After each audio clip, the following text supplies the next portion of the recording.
Meditation कोई क्रिया नहीं है। मेडिटेशन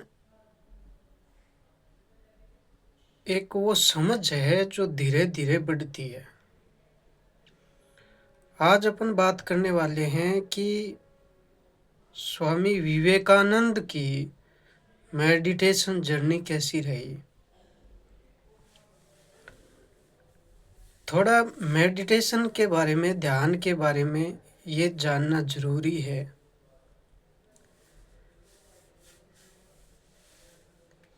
कि इसकी शुरुआत, जो स्टार्टिंग पॉइंट है, वो कंसंट्रेशन से शुरू होता है, एकाग्रता से। लेकिन एकाग्रता कोई ध्यान नहीं है। एकाग्रता माइंड का ही एक अवस्था है।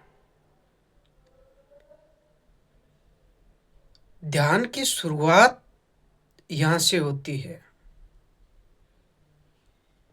और जैसे गीता में एकाग्रता जो की जाती है, उसमें ये बताया है कि आप आंखें बंद करके और अपने दोनों भ्रुकुटियों के बीच में, यानी जिसको यहाँ पर आज्ञा चक्र कहा जाता है, यहाँ पर या तो किसी तस्वीर को देखते रहो या फिर किसी नाम को देखते रहो। वहां से मन भटकेगा, कहीं और जाएगा। आप उसका विरोध मत करो, भटक जाए तो वापस ले आओ। ये धीरे धीरे करते करते वो एक बिंदु पर या फिर एक तस्वीर पर या फिर एक नाम पर स्थिर होने लग जाएगा। एकाग्रता बढ़ेगी और इस एकाग्रता के माध्यम से ये जान पाओगे आप कि मन का जाल कैसा है। मन का कोई स्थायित्व नहीं है। कैसे इच्छाएं, कामनाएं, विचार आते हैं, चले जाते हैं। एकाग्रता का उद्देश्य यही समझाना है कि मन स्थायी नहीं है और नई वास्तविकता है। और विचार कैसे भी आ सकते हैं, आएंगे और जाएंगे। विचारों को एनर्जी देके ऐसा नहीं सोचना है कि ऐसा विचार, यानी वहां पर कर्ता भाव खत्म करना है। विचार मतलब विचार।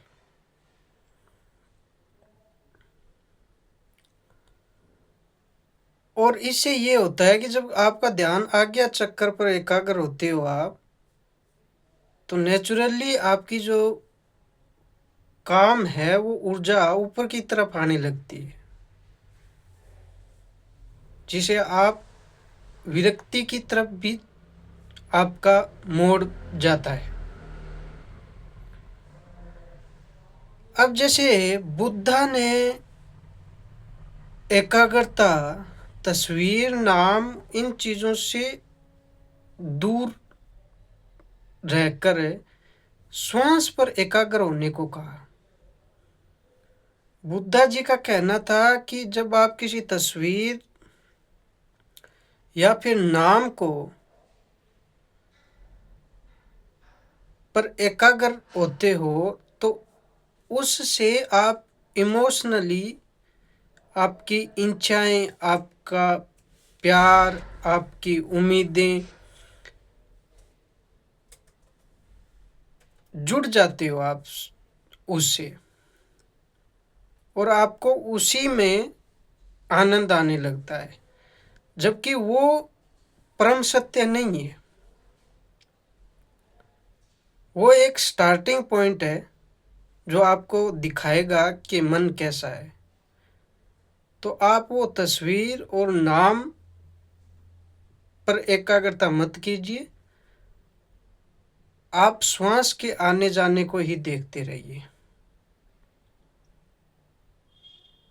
कि श्वास आ रही है, श्वास जा रही है।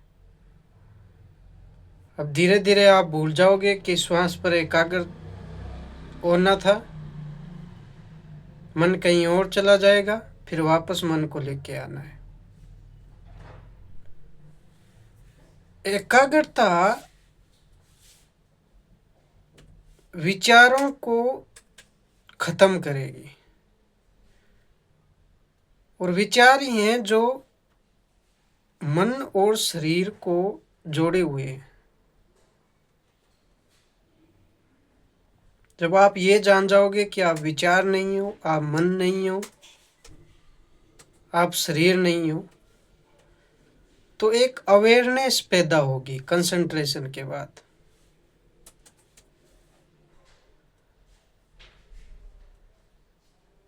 जैसे आप एकाग्र होगे तो एक ऐसा क्षण आएगा, समय आएगा, जहाँ पर आप भूल ही जाओगे कि कहाँ पर एकाग्र कर रहे थे, किस पर कर रहे थे, कौन कर रहा था। यानी जिस पर एकाग्रता कर रहे थे वो, और जो एकाग्र आप करता भाव था आपके अंदर कि मैं एकाग्रता कर रहा हूँ, ये दोनों डिसोल्व होने शुरू हो जाएंगे, यानी गायब होने शुरू हो जाएंगे।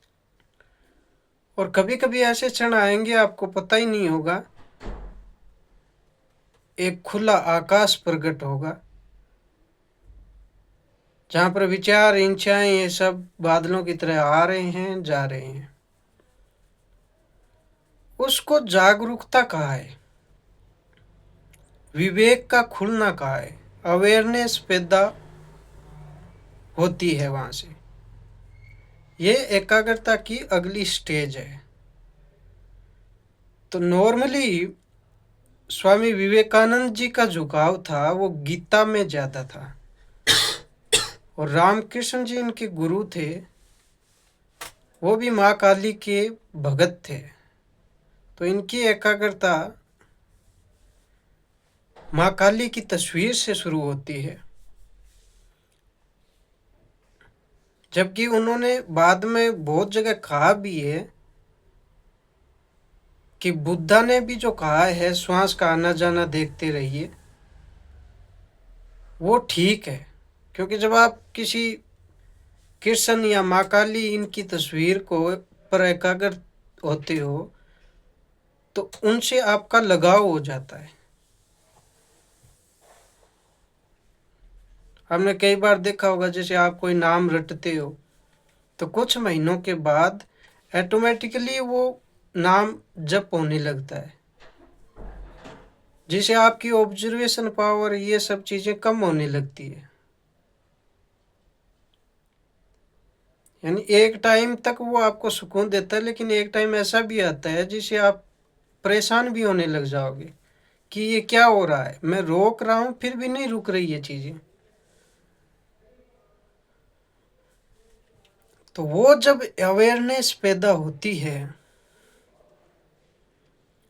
वो जितनी ज़्यादा गहरी होती जाती है तो दृष्टा जन्म लेता है। दृष्टा जो केवल देख रहा है शरीर की एक्टिविटीज को, मन को, विचारों को, और देखने में ही मुक्ति है।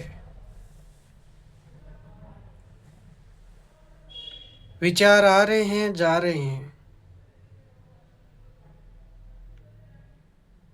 शरीर हिल रहा है, चल रहा है, बैठ रहा है, और ये अवेयरनेस इतनी गहरी होती है जब दृष्टा भाव पैदा होता है, और दृष्टा ये दिखाता है आपको कि आप शरीर नहीं हो, आप मन नहीं हो। तब एक रास्ता खुलता है कि तो सचमुच में आप कौन हो, और फिर दृष्टा भी चला जाता है और एक निर्विकल्प समाधि का निर्माण होता है, जहां पर नहीं कोई जानने वाला है, नहीं जिसको जान रहे हो वो। अद्वैत। श्री कृष्ण ने जिसको आत्मा कहा है, बुद्धा ने जिसको शून्यता कहा है, महावीर ने जिसे विवेक कहा है, कि फिर कुछ नहीं जानने के लिए बचता है, नहीं जानने वाला बचता है।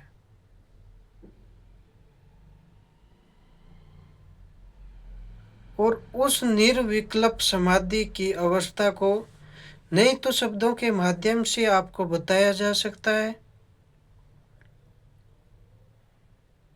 क्योंकि शब्दों का अस्तित्व है बस इतना ही है कि आपको एक रास्ता दिखा दिया जाए।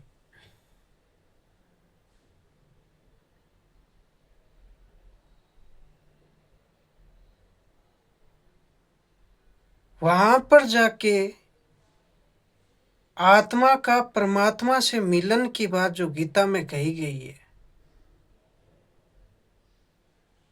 वो घटित होता है।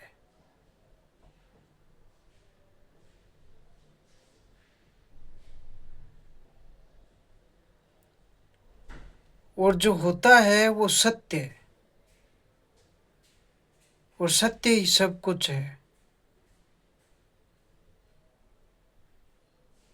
यही रास्ता स्वामी विवेकानंद जी का रहा।